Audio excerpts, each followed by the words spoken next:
Hi விவஸ், எல்லாத்துக்கும் தமிழ் புத்தாண்டு நல்ல வாழ்த்துக்கள். இந்த தமிழ் புத்தாண்டு வருடத்தில் நாம் நினச்ச நல்ல விஷயம் நமக்கு நடக்கணும். நம்மளுக்கு இடையில இருக்கிற அந்த பகைமை உணர்வெல்லாம் மறந்துட்டு நம்மளுடைய உறவை நல்லபடியாக வளர்த்துக்கணும். ஏன்னா நம்மளுக்கு கிடச்சிருக்கிறது இந்த ஒரே ஒரு லைஃப் தான். இந்த ஒரு லைஃப்னால மற்றவங்களுக்கு யூஸ்ஃபுல்லான மாதிரி நம்ம வாழ்ந்து மற்றவங்கள மனசில் நீங்கள் இடம் பிடிச்சிக்கணும். அதுதான் நம்மளுடைய ஆசை. அதுதான் நான் இறைவன்கிட்ட வேண்டுறேன். ஸோ தமிழ் புத்தாண்டு அப்படின்னா என்ன அப்படின்னு பார்ப்போம். தமிழ் புத்தாண்டு நம்ம தமிழில் ராசிகள் உண்டு.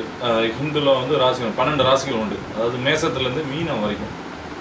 சூரியன் அப்படியே நம்ம சூரியன் பூமி சுற்றி வருது அப்படின்னு நம்ம படிச்சிருப்போம். அதுதான் 365 நாள் அப்படின்னு. இது கிரிகோரியன் கேலண்டர் தான்.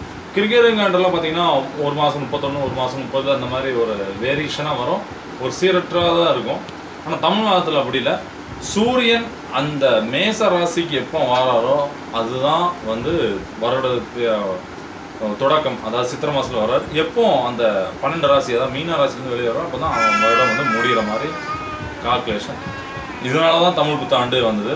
இது பழைய தமிழ் இலக்கிய பழைய நூல்கள்லாம் பார்த்திங்கன்னா சில நூல்கள் ஆவணி மாதத்தை தமிழ் புத்தாண்டாக வச்சுருப்பாங்க. ஏன் ஆவணி மாதம்னா அப்போ தான் மழை வரும், மழைக்காலம், கார் காலம்பாங்க. ஸோ கார்காலத்தை தொடர்ச்சியை அவங்க கொண்டாடுற விதமாக அதை புத்தாண்டு வருடம் முதல் நாளாக வச்சுருந்தாங்க. தவிர புத்தாண்டாக தனியாக கொண்டாடல.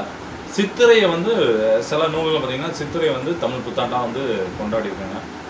எப்படி பார்த்தாலும் இந்த ஏப்ரல் 14, 13, 15 இந்த ஒரு 3 டேட்டில் தமிழ் புத்தாண்டுங்கிற டேட் வந்துடும்.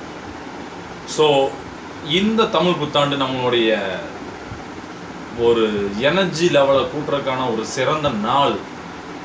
இதனால வரைக்கும் நீங்கள் என்னென்ன மைனஸ் பண்ணீங்க அதெல்லாம் நெக்லேட் பண்ணிட்டு அதை நெகட்டிவ் தாட்ஸ் உங்கள் மைண்ட் அதெல்லாம் விட்டுட்டு இந்த நாள் உங்களுடைய எய்மை நோக்கி அடி எடுத்து வைங்க.